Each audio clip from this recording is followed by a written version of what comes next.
Good morning. Today we will talk about table tennis.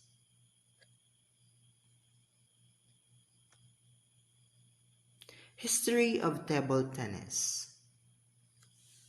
Ping pong. Ball game similar in principle to lawn tennis and played on a flat table divided into two equal courts by a net fixed across its width at the middle. The object is to hit the ball so that it goes over the net and bounces on the opponent's half of the table in such a way that the opponent cannot reach it or return it correctly or the fault. So automatically it's a point.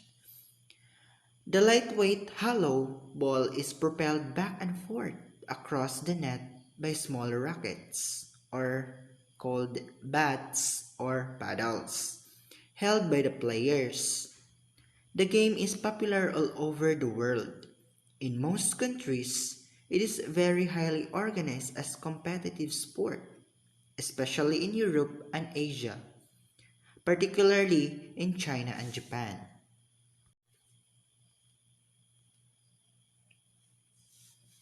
The game was invented in England in the early days of the 20th century.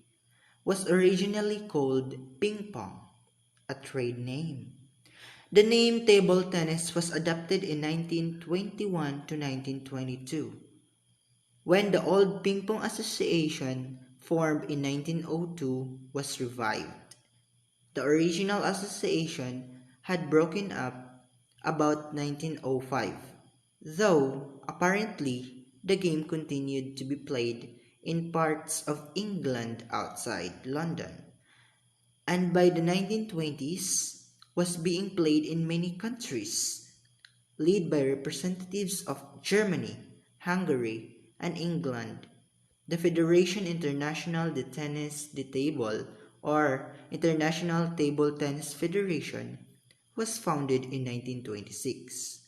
The founding members being England, Sweden, Hungary, India, Denmark, Germany, Czechoslovakia, Austria, and Wales. By the mid 1990s, more than 165 national associations were members. The first World Championships were held in London in 1926. From then until 1939, the game was dominated by players from Central Europe, the men's team event being won 9 times by Hungary and twice by Czechoslovakia. In the mid 1950s, Asia emerged as breeding grounds of champions, and from that time, men's team event has been won by either Japan or China, as has the women's event, though a lesser extent. North Korea also became an international force. In 1980, the first World Cup was held, and Gu Yue of China won the 12,500 US dollars first prize. Table tennis became an Olympic sport in 1988. With single and double competition for men and women.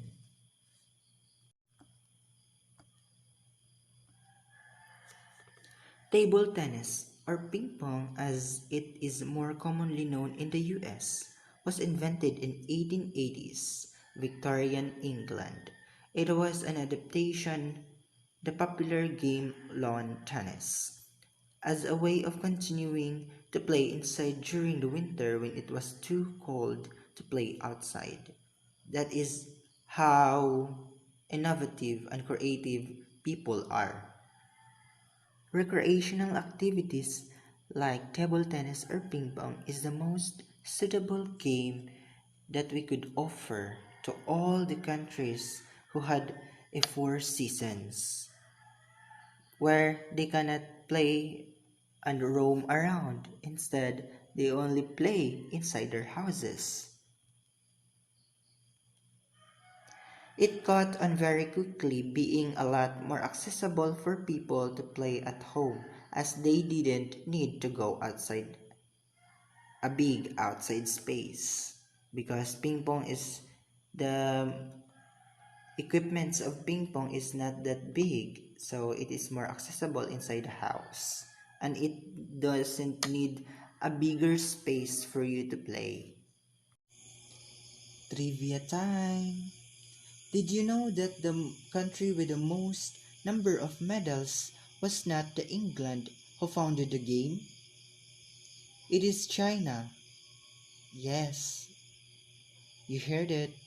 China got a total number of 395 medals, while the England got only 98 medals. Then, next to China is Hungary and Japan with 202 and 154 medals respectively. Court, dimension, and venue. ITTF, or International Table Tennis Federation, is the governing body for all national table tennis associations. The ITTF oversees official games held in all the different countries that participate in international table tennis sporting events. So, to make sure that everyone is on the same page, the organization issued specific dimensions that ping pong tables used in official games should comply with: 9 feet in length, 5 feet in width, 76 cm in height. Aside from the ping pong table size though, there are few other things that a table needs to satisfy in order to be considered up to code based on ITTF standards. First, a uniform matte finish with a gloss index of 15.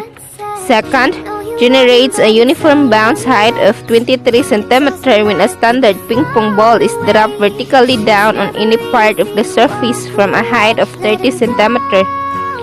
Third, made from a continuous material, that is, two pieces of wood to form one standard size ping pong table is not considered ITTF compliant. Fourth, paint should be uniformly dark to provide contrast against the ping pong ball. Fifth, tables should have a white side line that covers all four borders. This line should be 2 cm in width. Lastly, for doubles, there should be a white center line that measures 3 mm in width to demarcate the playing fields for all four players.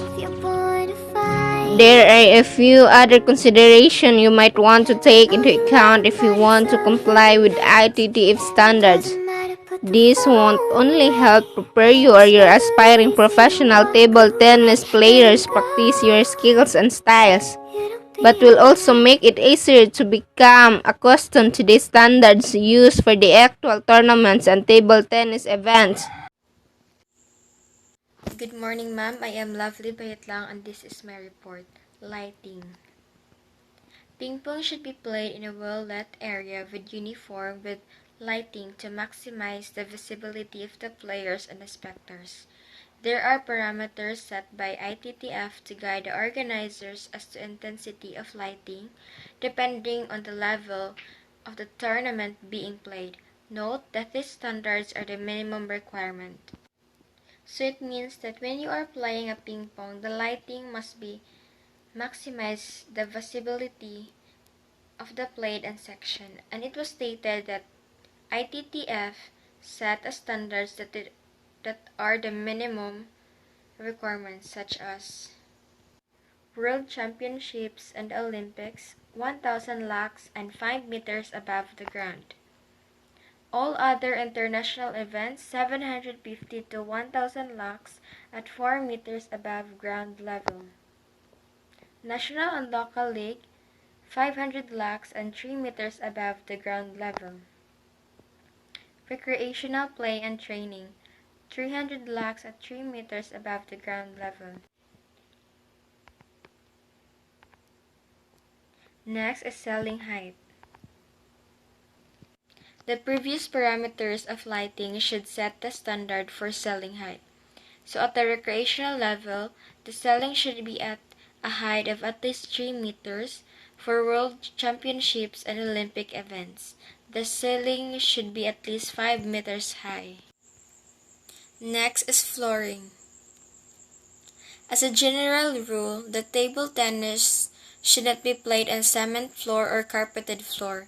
According to the ITTF, the ideal flooring of an official game of ping pong should be made from wooden, semi-sprung floors. However, more recent updates to the ITTF regulations have indicated that Terraflex flooring can also be ideal.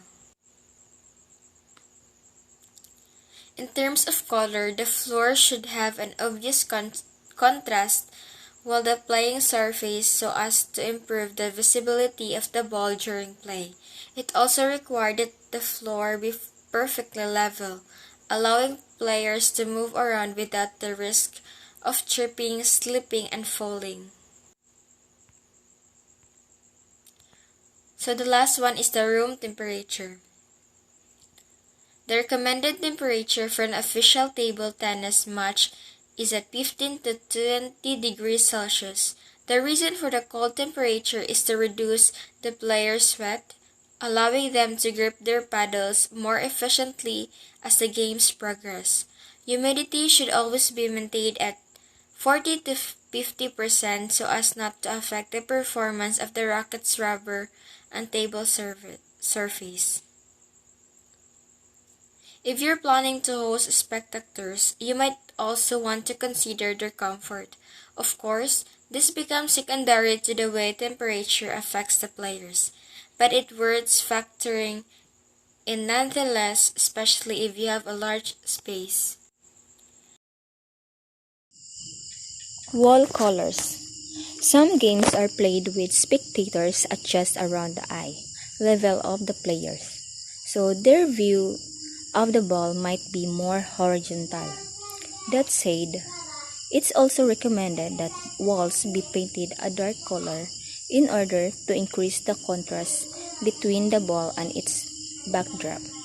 At up to 8 feet of the wall's height, organizer should use a dark wall color, but any part of the wall above 8 feet should be painted a lighter color so as not to damp the intensity of the light. Multiple tables. Some training centers and tournament venues have enough more room for more than just one table. In this case, tables should be arranged side by side. The single table should be given the minimum requirements of space around it, which is set at 28 feet by 13 feet based on recreational standards. In some cases, you might also want to install dividers between tables in order to demarcate the boundaries of each table.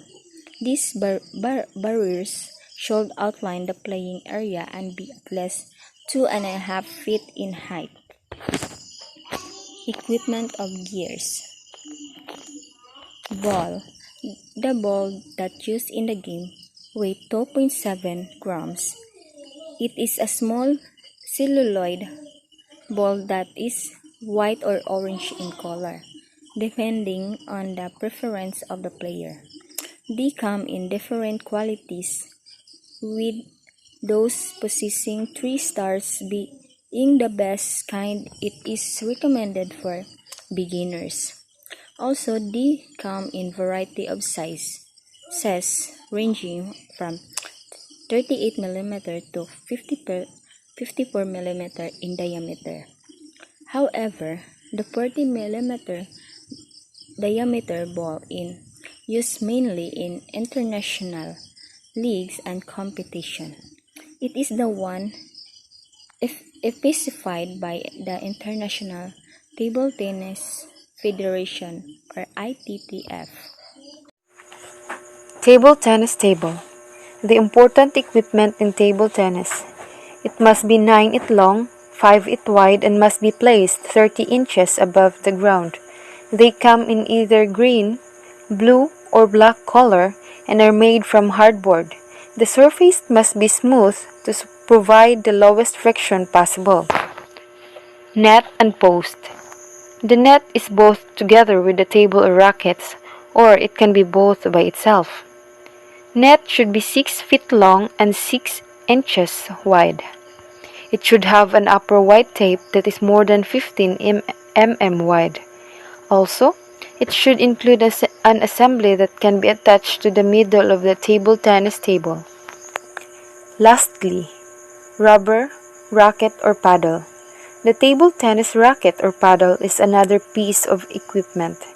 It is used to hit the ball back and forth on the table. The shape is similar to the one used for tennis, except it is smaller and made of different materials. The racket is made of wood and rubber. It is divided into two parts, the handle and blade. Aside from that, the player must take note of the rubber used on the blade. This can affect the type and amount of spin used in hitting the ball. Beginners are recommended to acquire the pre-made ones to avoid the confusion of making customized ones. However, they must be sure to buy from reputable sports shops or online table tennis stores. Good day everyone, it's me Jano Astral and it's the continuation of the report. Clothing or dress code. Of course, in playing such games, we must wear appropriate dress code of our game. So in table tennis, playing clothing shall normally consist of a short sleeve shirts and shorts or skirt, socks and playing shoes. Other garments such as part of all of a tracksuit shall not be worn during play except with the permission of the referee. So in table tennis, you must wear short sleeve shirts. Ay susod pud og mag long sleeve ka, di ba? Mag kuan baya na magdupa-dupa baya na sagang-sagang sa bula, magdupa-dupa, magkabut-kabut. So alang nga na magbag shorts, mag long sleeve ka, naglisod ka nagkabut-kabut. Shorts. So kanang shorts nga comfortable ka, lisod pud og magpantalon ka nga hebang magbika-bika, magbika-bika baya na. So or skirt. Dapat magmedia, socks or playing shoes na sapatos nimo kinahanglan nga appropriate sa imong tiil, di kay mag sapatos ka grabing luaga, di ba? So di ka kalihok ana. So mga other garments kay imong isuot diha must be have the permission of the referee kung suoton ba na siya or dili. Clothing may be of any colors except that the main color of the shirt, skirt, and shorts other than sleeve or colors of the shirt and trimming along side seams or near the edge shall be clearly different from that of a bull in use. So, dapat dili magkapariha sa color sa bula. Para sa malikayan ba nga, for example, magkalibog, magka-color blind, color blind, di ba? So, di malibog sa color.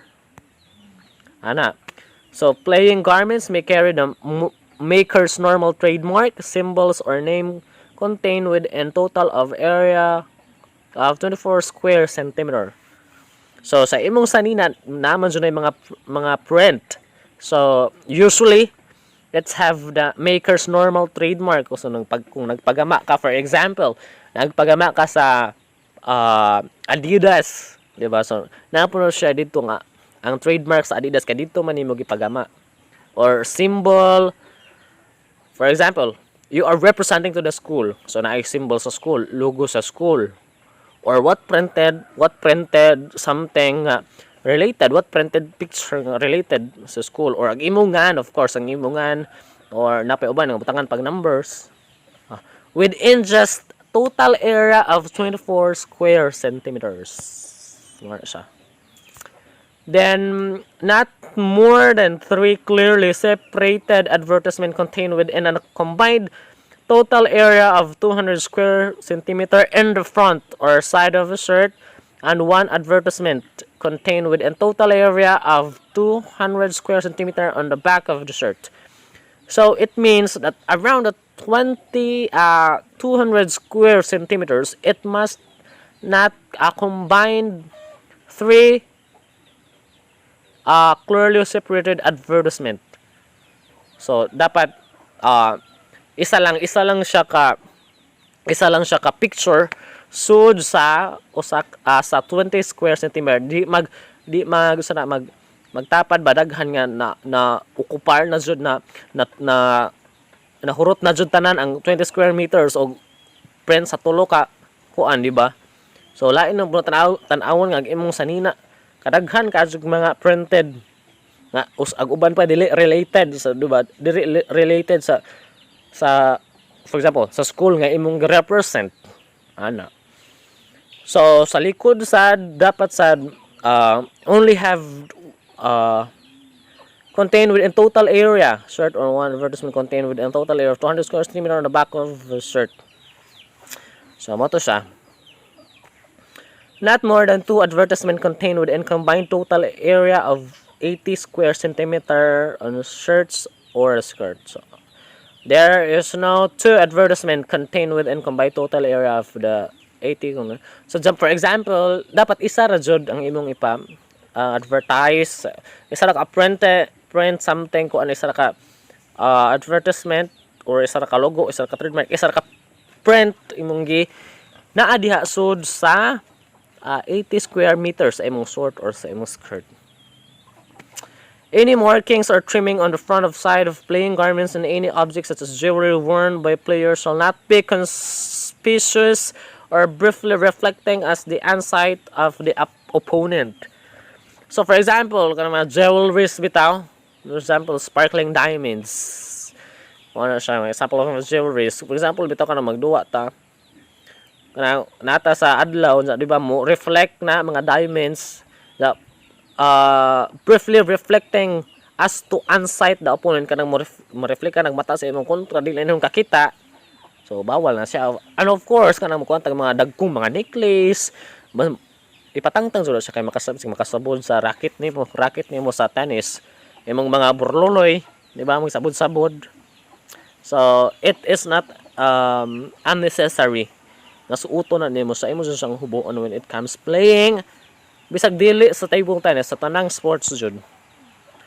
Player must wear socks or soft sole shoes. So ang players dapat magsuot og medyas o sa comfortable nga sapatos, kay lisod po magsuot ka og lawlaw nga medyas, lawlaw nga sapatos.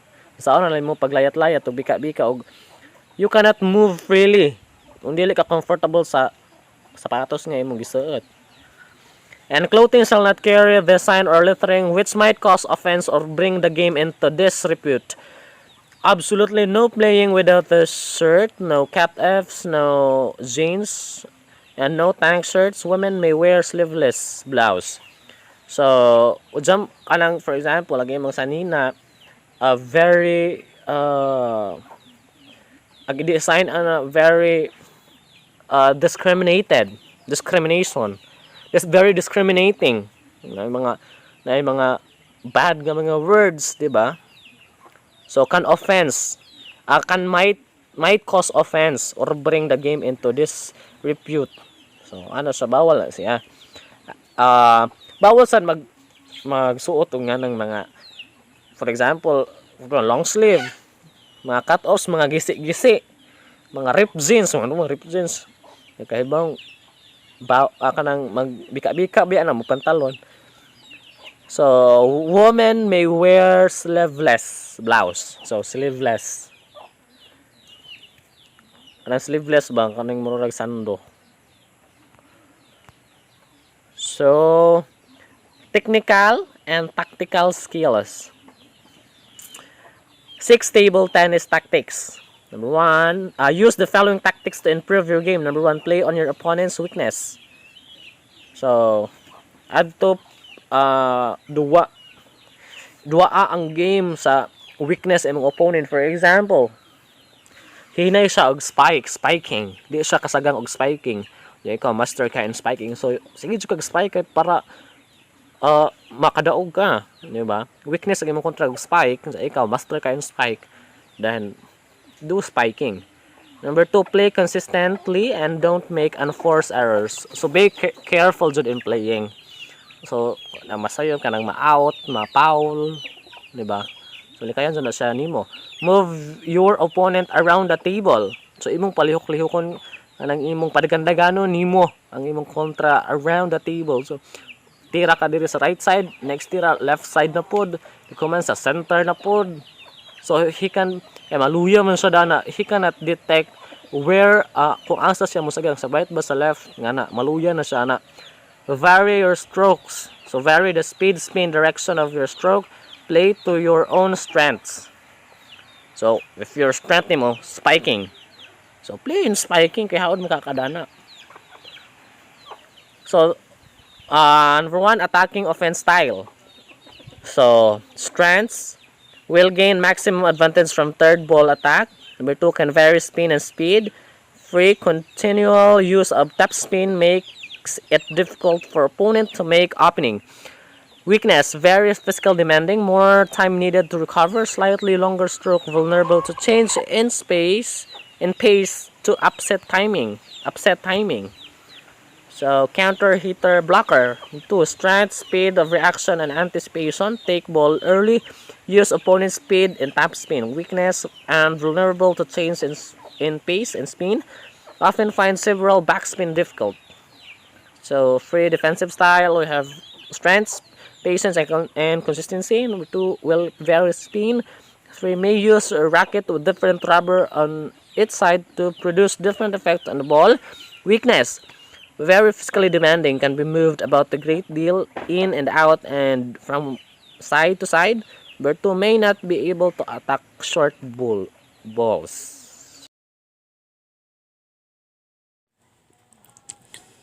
I am Kenneth Kilio and I will be reporting the rules of the game and scoring.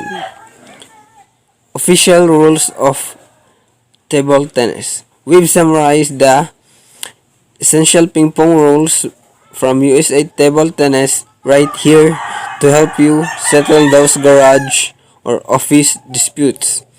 This list is not exhaustive, but we have found that these ones are common points of contention among many players. Whether you call it ping pong, table tennis, or wiff-waff, these official table tennis rules should keep things straight. So rule number 1. Games are played to 11 points. A game is played to 11 points. A game must be won by 2 points. A match is generally the best 3 of 5 games.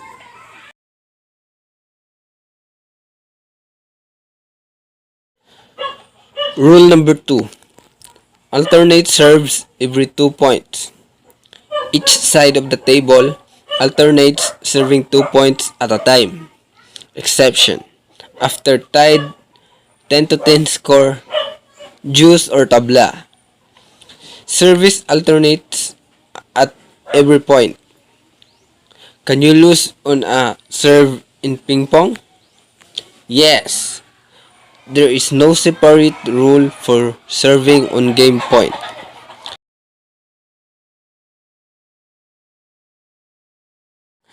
Next is the rule number 3. Toss the ball straight up when serving. How do you serve the ball in ping pong?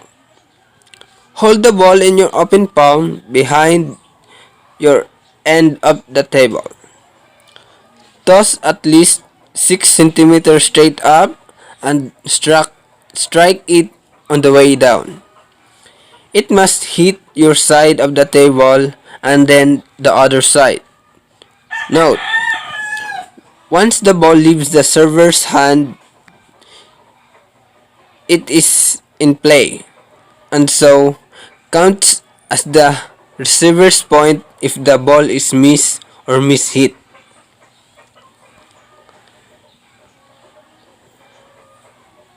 Next is the rule number 4. The serve can land anywhere in singles.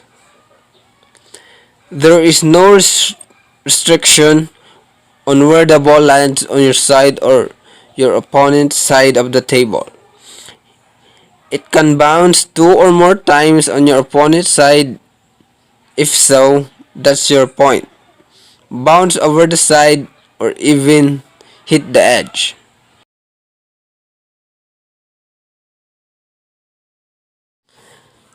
Rule number 5. Double serves must go right court to right court. The serve must bounce in the server's right court and receiver's right court. Note, landing on center line is fair. Doubles partners switch places after their team serves twice. Rule number 6. A serve that touches the net on the way over is a let.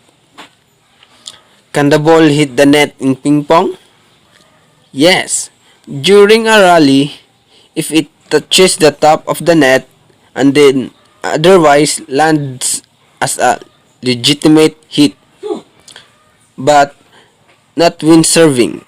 If a serve ball hits the net on the way over and the otherwise legally bounces in play, it's a let serve and is done over. There is no limit on how many times this can happen. Number 7. Alternate hitting in a doubles rally. Doubles partners must alternate hitting balls in a rally, no matter where the ball lands on the table. So number 8. Volleys are not allowed. Can you hit the ball before it bounces in ping pong? No. In regular tennis, you may volley the ball, hitting the ball before it bounces on your side of the net. But in table tennis, this results in a point for your opponent. Note, when your opponent hits a ball that sails over your end of the table without touching it and then hits you or your paddle, that is still your point. Number 9. If your hit bounces back over the net by itself, it is your point.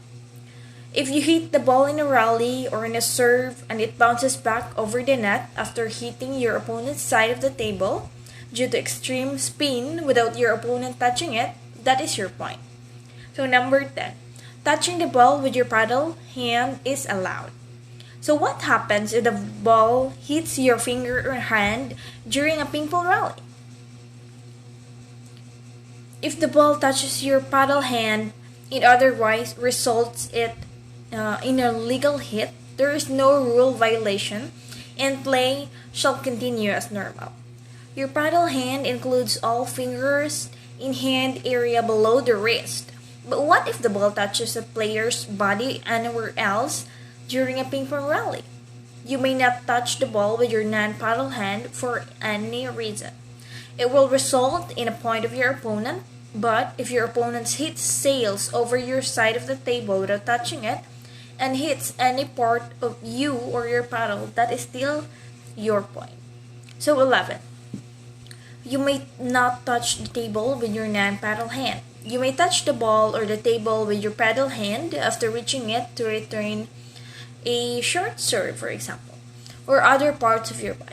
Note, if the table moves at all from your touching it during a rally, that is your opponent's point. An edge ball bouncing off the horizontal tabletop surface is good. An otherwise legal serve or hit may contact the top edge of the horizontal tabletop surface and may be counted as valid, even if it bounces sideways. Vertical sides of the table are not part of the legal playing surface. So 13. Honor system applies to disagreements. If no referee is present during a match and the players disagree on a certain call, the honor system applies and the players should find a way to agree or play the point over. Ping pong carries a traditional fierce but fair play. So, help us keep it that way. Scoring. A competitive game of table tennis is played to the best of 5 or 7 games. The first player to get to 11 points in a game is the winner.